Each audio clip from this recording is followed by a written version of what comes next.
Welcome to today's Explainer. We're jumping right into something absolutely crucial today, Justin Beck's self-made compass. If you're tired of sitting in the passenger seat of your own career, this framework is exactly what you need. We're going to unpack how to grab the wheel and put the mechanical tools for building your future literally right back in your hands. Okay, let's dive into this, because the origin story here is wild. This framework wasn't dreamed up in some cushy corporate boardroom. Not even close. Justin Beck actually built this after hitting rock bottom, staring at a blank wall in a maximum security prison in Brazil. From there, he went on to become a charity founder and a theoretical physicist. He had to figure out how to rebuild a life from absolute zero. And honestly, that's exactly why we need this tool. Life is going to knock you off course, for sure. But this compass isn't just some fluffy philosophical idea. It's a battle-tested survival mechanism designed to unlock your potential, your profit, and your purpose. It's living proof that no matter where you're starting from, even if your slate is completely blank today, you absolutely have the capacity to rebuild. Now you might be wondering, how do I get this compass? Well, here is the most important truth you need to hear right now. You already have it inside you. It's just waiting to be used. Because a fulfilling career, it doesn't just magically drop into your lap. A true calling isn't handed down to you by a boss or a mentor. It's something you build, brick by brick, choice by choice. Beck emphasizes that this compass only works if you are the one holding it. You have to take absolute ownership over your path and stop leaving things up to chance. To really see how this makes your life infinitely easier, let's look at the alternative. On one side, you have the passive drifter. Sadly, this is the painful reality for a lot of folks. It's letting a career just kind of happen to you. You know the drill, taking whatever job comes along, waiting around for the system to give you a gold star, and just hoping things magically get better. It's exhausting because you literally have zero control. But on the flip side, we have the compass holder. This is where the magic happens. This is about taking active, daily control of your trajectory. You pick a deliberate direction, you step toward it, and you adjust as you go. When you hold the compass, that awful anxiety of waiting for permission, it just vanishes because you are finally generating your own momentum. Taking that control also means we have to rethink our perceived liabilities. Maybe you were the kid who always felt excluded, or maybe you have an ADHD or autistic brain. Heck, maybe your past is just a bit of a mess. Beck argues, and he knows this from his own experience of being labeled a problem by teachers, that the system that failed you simply wasn't measuring the right things. Seriously, think about it. That exact same brain that caused trouble in a boring conventional classroom, it's actually a highly tuned pattern-reading asset. It just needs the right arena. Your job isn't to fix how your brain works. No way. Your job is to use your compass to find the environment where your unique way of processing the world becomes an absolute superpower. And this brilliantly illustrates how we maintain that compass so it doesn't just break under pressure. We use James Boardman's 5-point system, a framework Beck completely credits with structuring a life actually worth living. It's like a giant pie chart for your energy, dividing it equally across 5 areas: work and finances, education and skills, exercise and meditation, family and friends, and fun and relaxation. Yep, exactly 20% to each. If you constantly ignore one of these slices, the whole shebang gets thrown off, the others suffer, and your compass cracks. So, do a quick mental check right now. Which of these are your genuine strengths, and which ones are, well, a little underdeveloped? That honest analysis gives you a baseline map of exactly where you are before you can even decide where you're going. Of course, you can't navigate anywhere if you're constantly panicked about basic survival, right?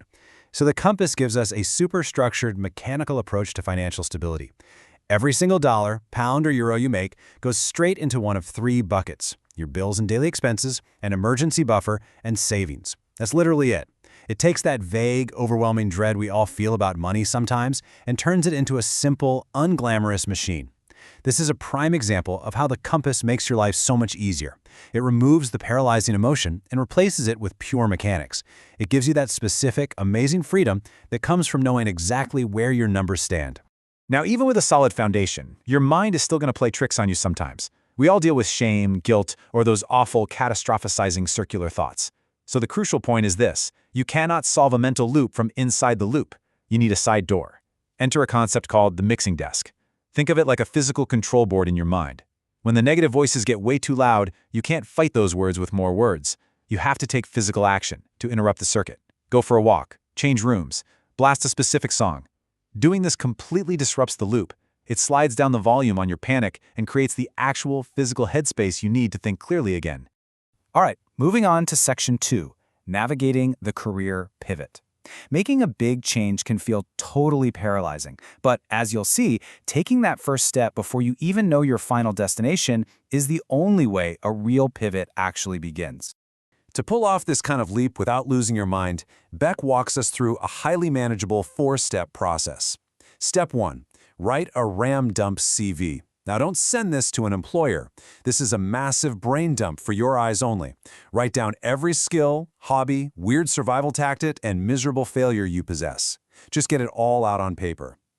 Step 2. Map your knowledge boundaries, so you know exactly where your expertise ends.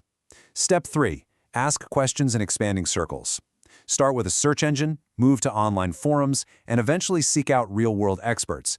But only do this once you have enough baseline knowledge to ask smart questions. And finally, step 4, stop just asking and start contributing. Engage in real conversations where you offer value back. Notice something here? There are no fancy degrees required. It's just deliberate, structured movement. As you start making these moves, ideas are going to start popping off faster than you can handle them. The overwhelm is totally normal. To manage it, Beck is a massive fan of old-school, messy spider diagrams. Seriously, grab a pen and physically draw out every idea, every connection, and every potential roadblock. You're basically getting the tangled mass out of your head so you can see the whole board. When you map everything out visually like this, the logical priorities just naturally start to reveal themselves. That's your pattern recognition brain kicking into high gear, showing you which dominoes, if you knock them down, will take out 5 others at the same time.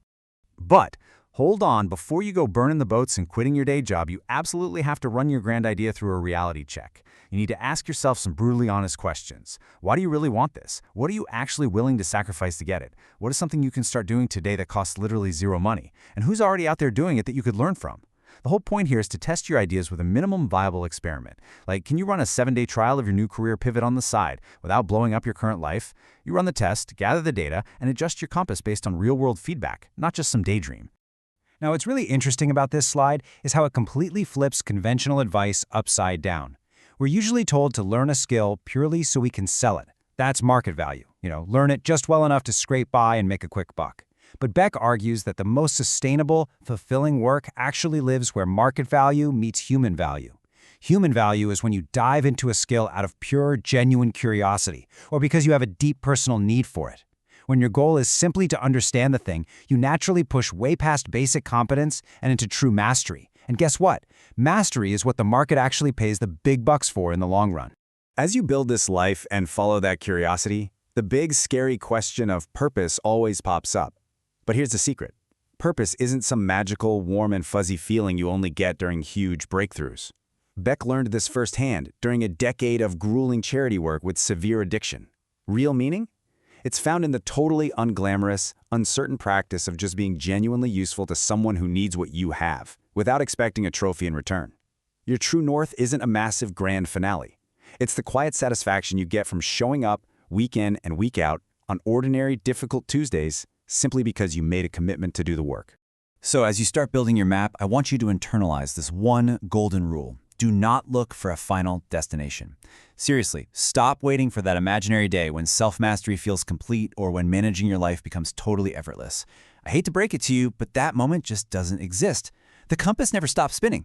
Self-mastery is a daily, lifelong practice. It's waking up and hitting the workbench, regardless of whether you feel totally inspired or entirely lost that day.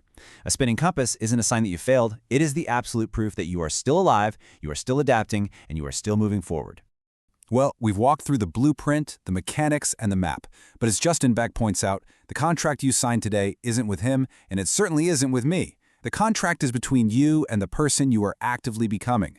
It truly doesn't matter how many times you've stumbled in the past or what limits the world has tried to place on you. The compass is officially in your hands. So take a hard look at your life right now. Identify your minimum viable experiment, pick a deliberate direction, and just start moving. Even if you end up somewhere totally unexpected, hey, at least you had an adventure and took ownership of the ride. So what direction will you choose to point it today? Go out there and build your life.